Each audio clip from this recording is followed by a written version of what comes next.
The Trump administration announced tighter screening and security measures Friday at airports in Britain, Japan and other countries whose citizens are allowed entry into the United States without obtaining visas before they travel.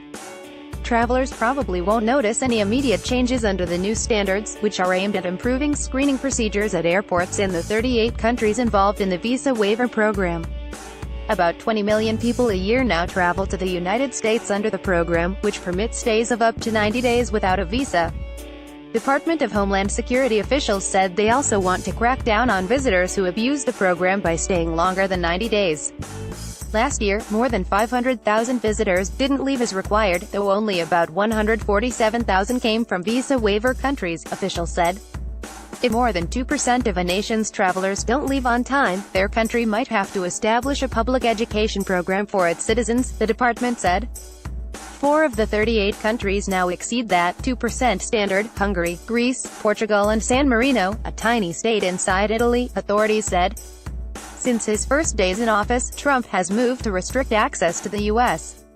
on grounds of protecting the country from terrorists. The administration has moved to implement travel bans, mostly targeting Muslim countries, although court challenges to those orders are continuing.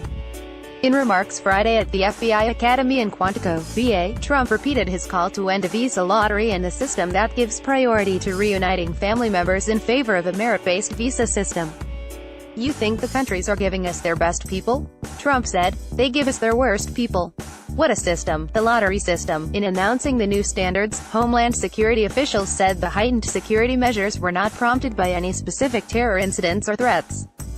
Countries that don't comply might be suspended from the visa waiver program, or face other penalties. But officials said they don't expect any problems, describing the 38 countries as our closest partners in screening out terror threats. Under the new rules, visa waiver countries will have to begin using U.S. information on suspected terrorists and criminals to screen travelers entering their countries from elsewhere. The U.S. already shares those databases with these countries, officials said. The rules will also require airports that send travelers to the U.S. to effectively screen their own employees to keep out suspected terrorists. The United States faces an adaptive and agile enemy, as terrorists continue to explore ways to reach our country and to direct, enable and inspire attacks against us, said Kirstjen Nielsen, Homeland Security Secretary. "It's critically important we stay ahead of these threats by improving our security posture." Caption Joseph.tanfunny@lawtimes.com, Twitter @JuneTanFunny.